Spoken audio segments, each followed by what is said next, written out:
নমস্কাৰ, মই মজিদ। বন্ধুসকল, বলগতে চাওক আজি 9টা গুৰুত্বপূৰ্ণ খবৰ। প্ৰথমটো খবৰ, নেপালৰ বানত মৃতকৰ সংখ্যা 359 জনলৈ বৃদ্ধি। বৰ্তমানৰ নিখোজ হৈ আছে প্ৰায় 1000 গৰাকী লোক। সন্ধানহীন হৈ আছে 142 জন ভাৰতীয়। লগতে অষ্ট্ৰেলিয়া, ব্ৰিটেইন, মালয়েছিয়া আৰু নেদাৰলেণ্ডছৰ নাগৰিকৰ নিখোজ হৈ আছে এই ভয়াৱহ বানত।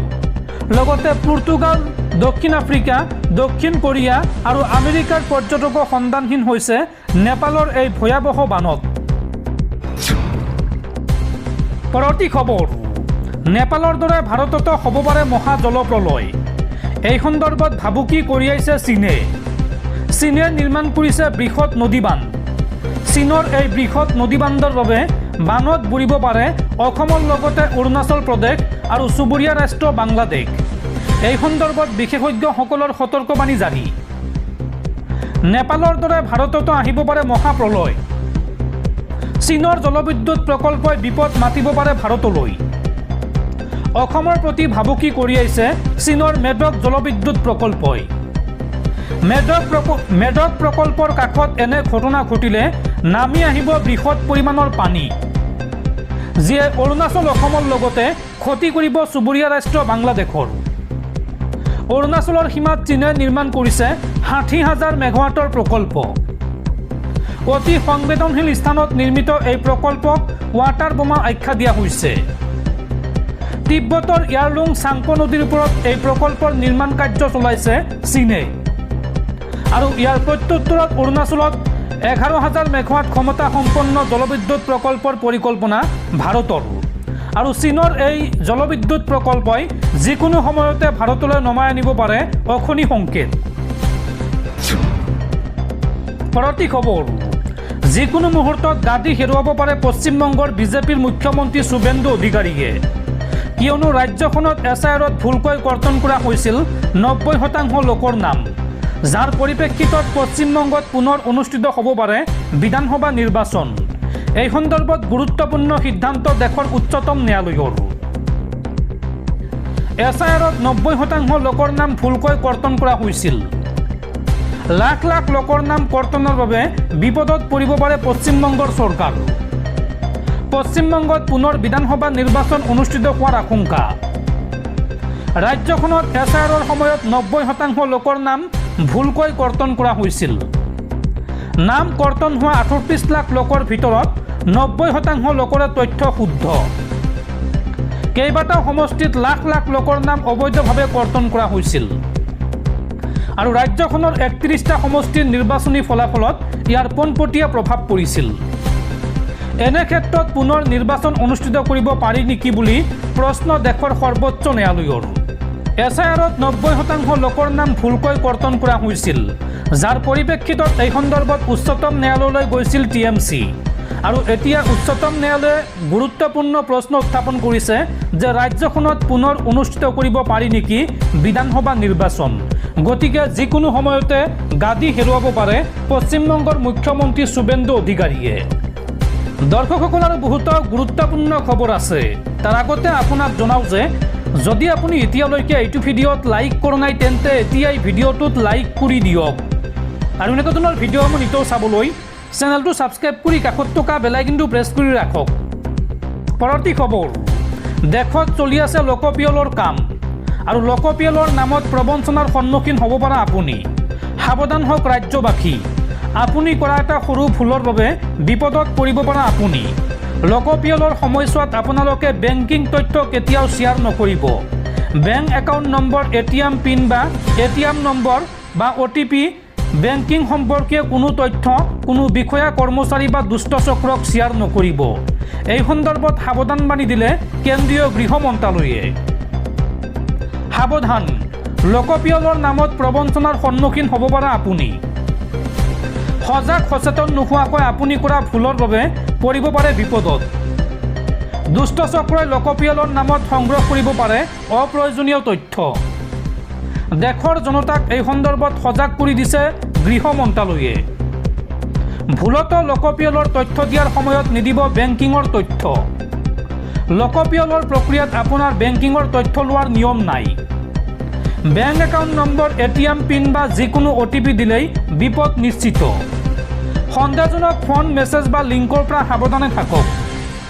এনে পৰিস্থিতিৰ সন্মুখীন হ'লে আপুনি হেল্পলাইন নম্বৰত ফোন কৰি সহায় ল'ব পাৰিব। ইতিমধ্যে মুকলি কৰা হৈছে হেল্পলাইন নম্বৰ। যিকোনো পৰিস্থিতিত যোগাযোগ কৰিব পাৰিব এই নম্বৰটোত। নম্বৰটো লিখি ৰাখক 1855। লোকগণনা অৰ্থাৎ লোকপিয়লৰ তথ্য সংগ্ৰহৰ সময়ত গণনাকাৰী বিষয়াক সঠিক তথ্য দি সহযোগ কৰক। সঠিক তথ্য দিবলৈ অস্বীকাৰ বা ভুল তথ্য দিলেও আপুনি পৰিব পৰা আইনী ৰোষত। পৰৱৰ্তী খবৰ, দেশত সুৰা বৃদ্ধি পাইছে চেনিৰ দাম আৰু দাম বৃদ্ধিৰ মাজতে চেনি ক্ৰয়ক লৈ ডাঙৰ সিদ্ধান্ত। এতিয়াৰ পৰা 5 কেজিতকৈ অধিক চেনি ক্ৰয় কৰিব নোৱাৰিব আপুনি। গ্ৰাহকে নাপাব 5 কেজিতকৈ অধিক চেনি। 5 কেজিতকৈ অধিক চেনি ক্ৰয় কৰিব নোৱাৰিব আপুনি। গ্ৰাহকে নাপাব 5 কেজিতকৈ অধিক চেনি। দাম বৃদ্ধিৰ মাজতে চেনি ক্ৰয়ক লৈ ডাঙৰ সিদ্ধান্ত। চেনিৰ অভাৱনীয় দাম বৃদ্ধিৰ মাজতে কেইবাটাও অনলাইন প্লেটফৰ্মৰ এই সিদ্ধান্ত।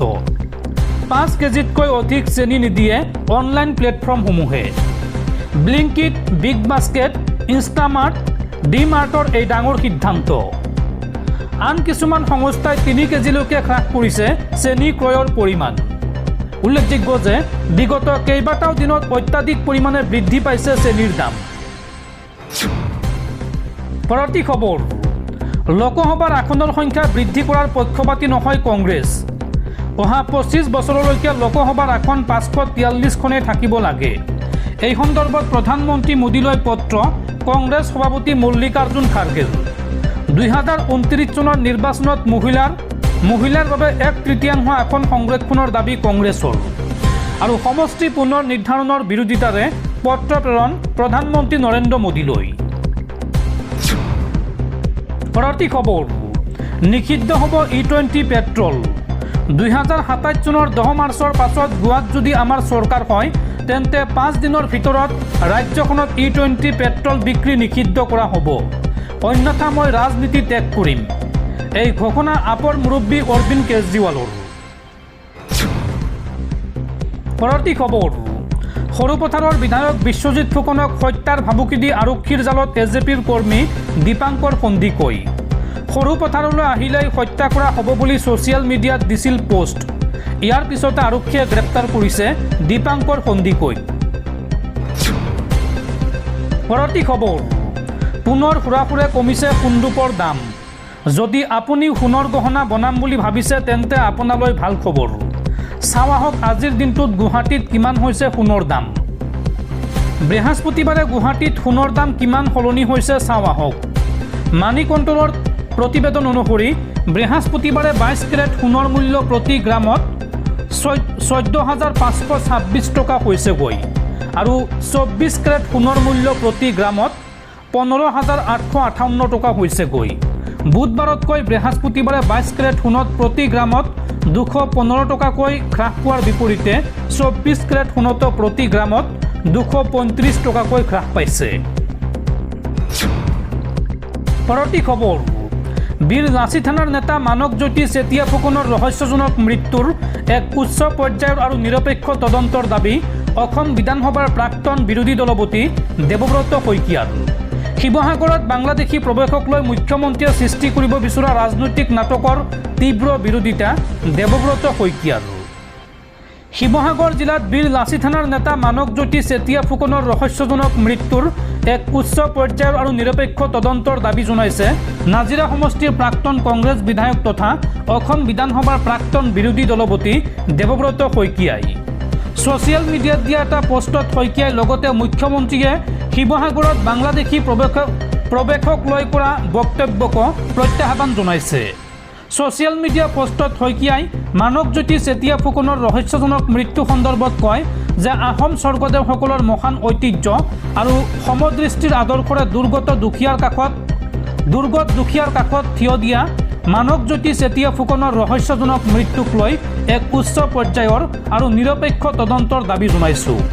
যদিহে এয়া এক পৰিকল্পিত হত্যাকাণ্ড তেন্তে দোষীক কঠোৰতকৈও কঠোৰতম শাস্তি প্ৰদান কৰি ন্যায় নিশ্চিত কৰিব লাগিব। আনহাতে শিৱসাগৰত বাংলাদেশী প্ৰৱেশৰ বিষয়টোত মুখ্যমন্ত্ৰীক প্ৰত্যাহ্বান জনাই শইকীয়াই কয় যে একেদৰে শিৱসাগৰত বাংলাদেশী প্ৰৱেশক লৈ মুখ্যমন্ত্ৰীয়ে সৃষ্টি কৰিব বিচৰা ৰাজনৈতিক নাটকৰ তীব্ৰ বিৰোধিতা কৰিছোঁ। মই স্পষ্টভাৱে মুখ্যমন্ত্ৰীক প্ৰত্যাহ্বান জনাইছোঁ, যদি সঁচাকৈয়ে অবৈধ বাংলাদেশীয়ে প্ৰৱেশ কৰিছে তেন্তে সংবাদ মাধ্যমত কেৱল বিভাজনমূলক মন্তব্য নিদি আইনী প্ৰক্ৰিয়াৰে চিনাক্ত কৰি তেওঁলোকক অতি শীঘ্ৰেই দেশান্তৰ কৰক। শইকীয়াই লগতে কয়, আইন শৃংখলা ৰক্ষা কৰাটো গৃহ বিভাগ তথা চৰকাৰৰহে দায়িত্ব। প্ৰাক্তন বিৰোধী দলপতিগৰাকীয়ে সকীয়াই দিয়ে যে অসমৰ শান্তি সম্প্ৰীতি আৰু ঐক্য ধ্বংস কৰিবলৈ চলোৱা কোনো অপচেষ্টাক আমি সফল হ'বলৈ নিদিওঁ।